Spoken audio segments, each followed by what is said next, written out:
Hello friends, good morning, नमस्कार। स्वागत है आप सभी का स्टडी विद ज्ञान प्रकाश में। देखिए फ्रेंड्स, बिहार में जो शिक्षक भर्ती को लेकर काफ़ी हल्ला वर्तमान में मचा हुआ है, इसकी मुख्य वजह यही है कि बिहार में सभी स्टेट को अलाउ कर दिया गया और बिहार के जो एस्पिरेंट हैं उनको लगता है कि इससे उनका जो अधिकार है वो छिन रहा है।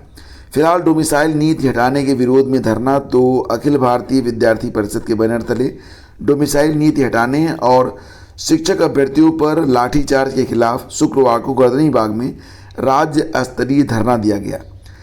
तो परिषद के प्रदेश मंत्री अभिषेक यादव ने आरोप लगाया कि सरकार शिक्षा व्यवस्था को चौपट कर रही है। धरना में केंद्रीय कार्य समिति सदस्य नीतीश कुमार ने कहा कि राज्य सरकार के विभागों में तालमेल नहीं बैठ पा रहा है। डोमिसाइल नीति बिहार के छात्रों का अधिकार है। धीरज कुमार ने कहा कि सरकार यदि डोमिसाइल नीति पर तुरंत निर्णय नहीं लेती है तो राज्यव्यापी आंदोलन होगा। निश्चित रूप से बिहार के जो एस्पिरेंट हैं उनको ये लग रहा है कि अगर सभी स्टेट के एस्पिरेंट इस शिक्षक भर्ती में शामिल होते हैं तो निश्चित रूप से उनका जो चयन प्रतिशत है वो कम होगा।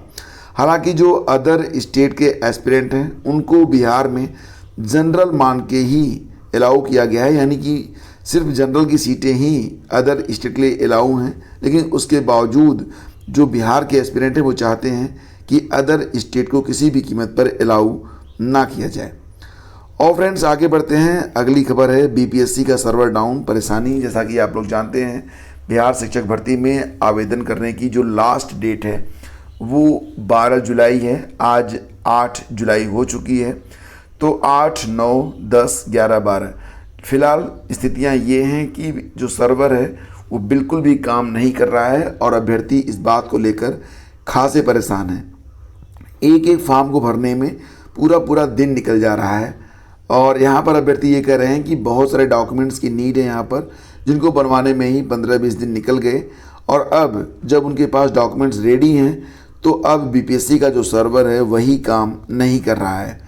तो अभ्यर्थी जो हैं वो काफ़ी समय, यानी कि 2 घंटा, 3 घंटा, 4 घंटा, मतलब कितने समय में आपका फॉर्म भरेगा इसके बारे में कुछ भी पता नहीं है। और लास्ट डेट ये बिल्कुल तेज़ी से करीब आ रही है जो कि 12 जुलाई है। तो फ्रेंड्स, यहाँ पर डेट बढ़ाने की भी मांग की जा रही है, लेकिन अभी तक डेट बढ़ाने के संबंध में कोई भी आधिकारिक बयान नहीं आया है। सहायक अध्यापक के चयनितों के अभिलेखों का सत्यापन 17 से एलटी ग्रेड वेटिंग लिस्ट में जितने भी लोग चयनित किए गए हैं तो उनका जो डॉक्यूमेंट वेरिफिकेशन है वो 17 तारीख से स्टार्ट हो रहा है। जैसा कि आप लोग जानते हैं कि कुल 946 रिक्त पद डिटेक्ट किए गए थे एलटी ग्रेड में और 911 लोगों को इन पदों के सापेक्ष चयनित किया गया है।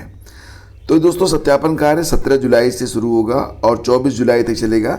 सत्यापन विषय एवं क्रमांक के अनुसार होगा। इसकी जानकारी आयोग की वेबसाइट पर उपलब्ध करवा दी गई है। तो दोस्तों, आपको बता दें कि सहायक अध्यापक जीव विज्ञान, सामाजिक विज्ञान, हिंदी, अंग्रेजी तथा कला विषयों के पुरुष और महिला वर्ग के रिक्त 946 पदों के सापेक्ष द्वितीय सूची में से 911 अभ्यर्थियों का चयन किया गया है। इसी क्रम में उनके अभिलेख सत्यापन का कार्यक्रम जारी किया गया है। ये कार्यक्रम आपको यूपीपीएससी की ऑफिशियल वेबसाइट पर देखने को मिल जाएगा। सचिव अशोक कुमार के अनुसार सफल अभ्यर्थियों से संबंधित आवेदन पत्र, प्रमाणीकरण प्रपत्र, अंक तालिका विवरण समेत अन्य अभिलेख आयोग की वेबसाइट पर अपलोड कर दिए गए हैं।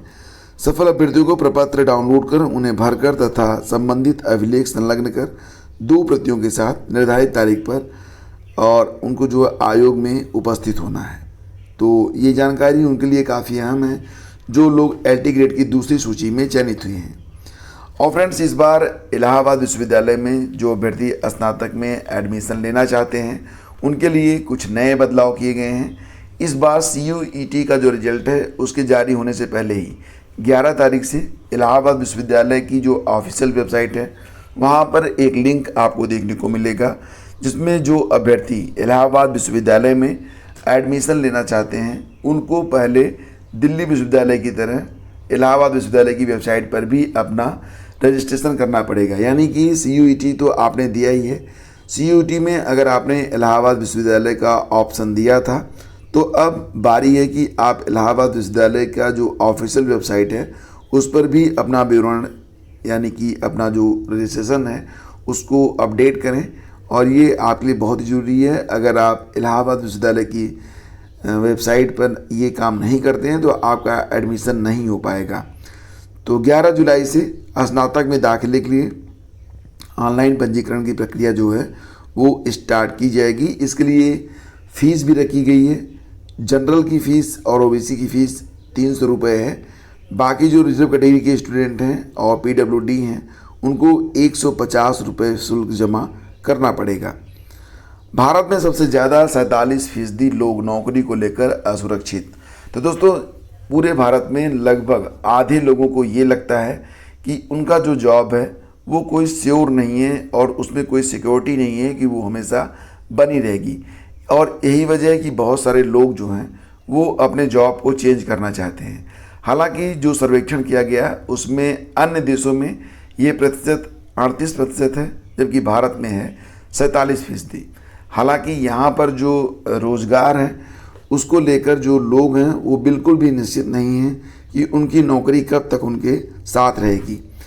तो अब देखो, ये जो जॉब के लिए इनसिक्योरिटी की फीलिंग होती है ये लगभग हर देश में बनी हुई है, लेकिन यहाँ पर भारत के बारे में बात करें तो एडीपी रिसर्च इंस्टीट्यूट की ओर से किए गए सर्वे में संकेत मिलता है कि भारत में नियोक्ताओं को अपने कर्मचारियों के प्रति अपनी प्रतिबद्धता प्रदर्शित करने के लिए सक्रिय उपाय करने की आवश्यकता हो सकती है।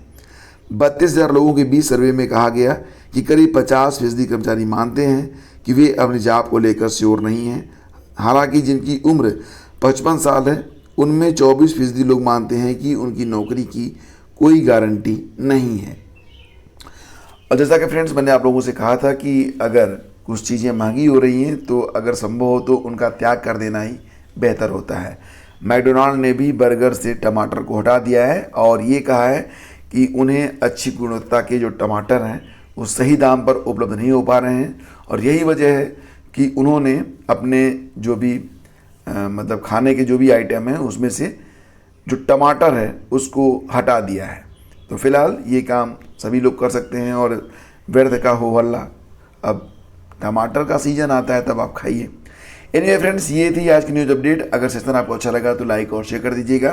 खंड शिक्षा अधिकारी और आरओ के साथ जो लोग बिहार शिक्षक भर्ती में जीएस की तैयारी करना चाहते हैं उनके लिए आईएएस पीसीएस मास्टर क्लास पर प्रतिदिन जीएस की क्विज अपडेट की जा रही है। तो ज्वाइन करने लिंक वीडियो के डिस्क्रिप्शन में है। Thank you so much.